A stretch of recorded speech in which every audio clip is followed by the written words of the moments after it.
this movie is there's a great significance of Papa Buka, especially when you're saying from our context here currently in Papua New Guinea, most of the young people living in cities don't know the history.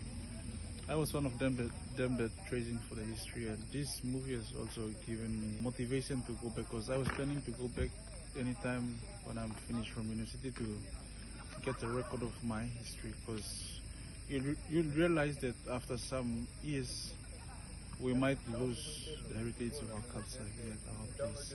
And Papa Buka is one of those movies that are trying to tell us that we have to, our history is important. And there's a lesson that I learned from this movie is those those old people, they have a rich history to tell. They are the people that they've got the whole world of library, oral history, the history that we pass down from generation to generation. Most of our grandparents, most of our old folks, as young people and also from our community, the youths have never utilized those people. In our context today, people just see that those old people are just invaluable in our society, especially from young people perspective. But like from this movie, I've proven that these are all myths that we have. I would like to encourage those young people out there, please make use of those of senior folks that are out there in the village, out there in our country. And the thing that I learned is like we have to, treasure our history.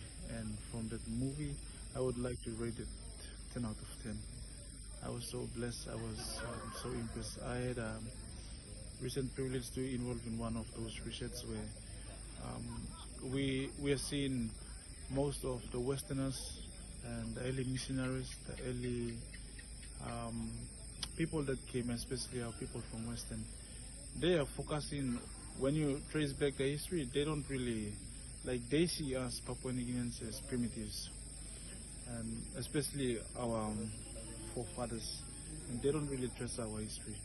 What they portrayed about us is like they portrayed negative about us, and that's why I believe the world out there is just looking at us as like we are cannibals and we've got nothing to prove out there in the world. But truly, Penzi is one of the peaceful places that people can really come over here to enjoy and see what good about our culture here. And yes, the thing I also learned is we need to expose more of our good histories, more of our good stories that were not told. We need to tell the world about our history. It's about time that we have to stand for our culture, for our nation, for our people, and for what we're doing here in our country.